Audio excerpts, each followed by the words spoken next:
ওং কৃষ্ণায় বাসুদেবায় হরায় পরমাত্মনে পরনত ক্লেশনাশায় শ্রী গোবিন্দায় নমো নমঃ। আজকে শ্রী শ্রী রামকৃষ্ণ পরমহংসদেব মন্দির কর্তৃক আয়োজিত স্মরণ সভা, এই মন্দিরের প্রতিষ্ঠান লগ্ন থেকে যিনি সভাপতিত্বের দায়িত্ব পালন করে আসছেন, উনি আর কেউ নয়, আপনাদের সকলেরই পরিচিত বাবু নিখিল চন্দ্র বণিক। ওনার পয়েতে আজকে স্মরণ সভার আয়োজন করা হয়েছে। আপনারা জানেন, উনি 18 এপ্রিল শুক্রবার 2025 পরলোক গমন করেছেন। ওনার স্মৃতিচারণে আমাকে কিছু কথা বলার জন্য অনুরোধ করা হয়েছে। আমি আমার সাথে ওনার সাথে লং টাইম দেখা হয়নি, যেহেতু আমি বাইরে ছিলাম। মাঝে মাঝে আমার সাথে ওনার সাথে দুই একবার কথোপকথন হয়েছিল। আমি ওগুলো উঠে ধরতেছি। এই মন্দিরের কিছু ইতিহাসও আপনাদের জানার দরকার আছে। এই মন্দিরে প্রথম শুরু লগ্ন থেকে মন্দিরটা কিন্তু ছিল না। তখন এখানে দোল পূর্ণিমা অনুষ্ঠান করা হতো। ওইখানের মাধ্যমে সিদ্ধান্ত নেয় পুরো এলাকাবাসী এখানে একটা মন্দির এবং ধর্মীয় অনুষ্ঠান করার জন্য এরা তখন সিদ্ধান্ত নেয়। ওই সিদ্ধান্তের মধ্যে ওনাকে সভাপতি এবং নিখিল বণিককে সভাপতি এবং সাধারণ সম্পাদক কারুলাল ঘোষকে করা হয়। ওই মর্মে তখন থেকে উনি দায়িত্ব দীর্ঘ 27 বছর উনি দায়িত্ব পালন করেছেন এই মন্দিরে। আপনারা কি জানেন, সন্দ্বীপে 27 বছর একটা মন্দিরে কোনো ব্যক্তি দায়িত্ব পালন করতে কোথায়ও কেউ ছিল না। সন্দ্বীপে কোথায়ও কেউ নাই দীর্ঘ 27 বছর একটা মন্দিরের দায়িত্ব পালন করতে। ওনার ত্যাগ, ওনার শ্রম ওনাকে নিয়ে আসছে। ওনাকে যখন দায়িত্ব দেওয়া ছিল, ওনাকে যখন দায়িত্ব দিয়েছিল, তখন ওনার পরিবারের আর্থিক অবস্থা দেখা হয়নি। ওনার আর্থিক অবস্থা তেমন ছিল না। এ রামকৃষ্ণ পরমহংসদেব ঠাকুরের আশীর্বাদে আজকে ওনার ছেলেরা এক একজন কোটিপতি। আমি আশীর্বাদ করি ওনার ছেলেরা যেন ওনার বাবা যে কাজগুলো করে গেছে। এখানে টিনের ঘর ছিল, আপনারা দেখেছেন।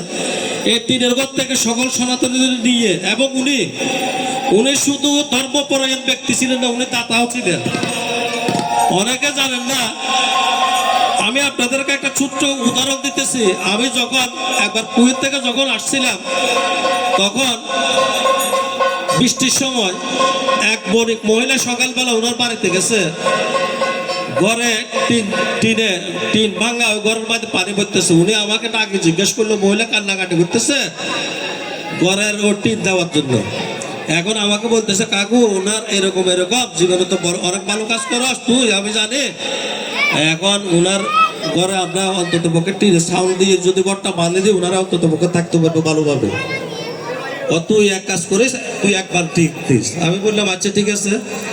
তখন আরেকজন আমাদের প্রয়াত ব্যক্তি এই কৃষ্ণ মজুমদার, ওনার থেকেও একবার টিন নেওয়া হয়েছিল। ওনার থেকে নেওয়ার পর আর 2 বার লাগে সম্ভবত উড়ে দিছে বণিক এক মহিলা। আমার এই মুহূর্তে আসলে 10-15 বছর আগের ঘটনা মনে পড়তেছে না। তখন উনি ও মহিলার ঘরের টিন দিয়ে বাঁধে দিছে। আমি নিজে এটা, যেহেতু আমার নিজের চোখের সামনে এটা দেখা, উনি মানবিক যে কাজগুলো করছে এ একটা উদাহরণ। আর দ্বিতীয় আরেকটা উদাহরণ, এই মন্দিরে যখন মহোৎসবের সময় হয়, ওনার 5-10 দিন আগে ওনার মনের মধ্যে অস্থিরতা সৃষ্টি হয়েছে। মন্দিরটা কিভাবে কীর্তনটা সমাপ্ত করবে, কিভাবে করবে, কার থেকে টাকাগুলো কালেকশন করতে হবে, উনি কত দিবে, এবং বিভিন্ন সনাতনী ওনার আত্মীয় স্বজন বিভিন্ন জায়গায় উনি ফোন দিয়ে উনি ওই কালেকশন করতো। উনি এই কালেকশনের মাধ্যমে যাই আজকে এই মন্দিরটা স্থাপন হয়েছে এই নাগ মন্দিরের জন্য। এবং এখানে যে আপনারা অতিথিশালা দেখতেছেন, অতিথিশালা এখানে যত এই কাজগুলো হয়েছে, বিশেষ করে ওনার অবদান। উনি ওনার পক্ষ থেকে যা পারছে দিছে, এবং উনি সকলের কাছে এই মন্দিরের জন্য, রামকৃষ্ণ ঠাকুরের জন্য হাত পাড়ছে। ওনার জন্য কিন্তু পাতে নাই, ওনার জন্য বলে নাই, এই রামকৃষ্ণ মন্দিরের জন্য। আমি ওনার আত্মার সদ্গতি কামনা করছি এবং অত্র এলাকার যত আমাদের যে অত্র এলাকার যত ব্যক্তি এই দেহত্যাগ করেছেন সকলের আত্মার চরণে আমি এই আত্মার জন্য আত্মার শান্তি সদ্গতি কামনা করছি। এবং উনার আরও কয়েকটা জিনিস আমি আপনাদেরকে উঠে দিতেছি, আমার জানা মতো যেগুলো আমি দীর্ঘদিন বাইরে ছিলাম, ওই কারণে আমি যে সংক্ষেপ সময়ে ওনাকে পেয়েছি এগুলো উঠে দিতেছি। আরেকটা জিনিস, আমি যখন কুয়েত থেকে আসছি, আসার পর তখন উনি একদিন বাজারের মধ্যে আমার দোকানের সামনে দিয়ে যাইতেছে, খুব টেনশন বড় হইতেছে। এখন আমি ডাকে জিজ্ঞেস করলাম কি সমস্যা, তখন আমারও বলতেছে এই অতিথিশালাগুলো, তখন অতিথিশালা কাজ চলতেছে, অতিথিশালার কাজের মিস্ত্রির বেতন এবং কিছু টিনের পয়সা বাকি রয়ে গেছে প্রায় 15-20 হাজার টাকার মতো। এখন বলতেছে ফাউন্ডে মন্দির ফাউন্ডে কোনো টাকা নেই, আমি এগুলো শেষ করে ফেলতে কাজ করবো, কিভাবে শেষ করবো, এখন তো কোথায় পাইতেছি না। এখন তোর মাধ্যমে তুই তো তোর মোটামুটি প্রবাসে একটা জায়গা আছে, ভালো একটা পরিচিত আছে, তুই দেখ।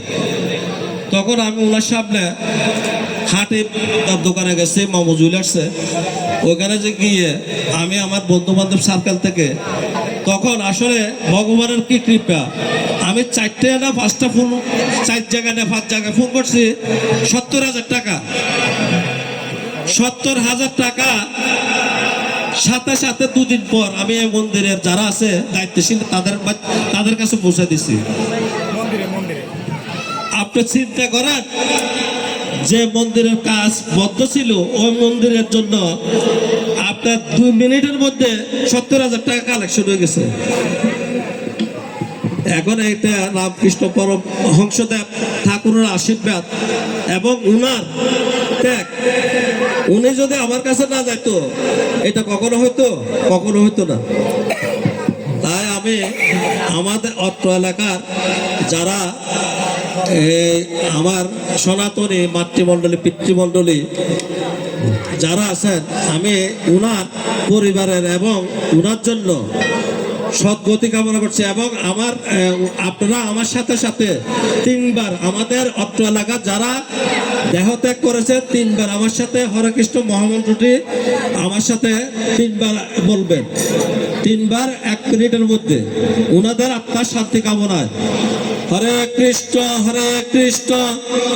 কৃষ্ণ হরে হরে, হরে রাম রাম রাম হরে হরে, হরে কৃষ্ণ কৃষ্ণ কৃষ্ণ হরে হরে, হরে রাম রাম রাম।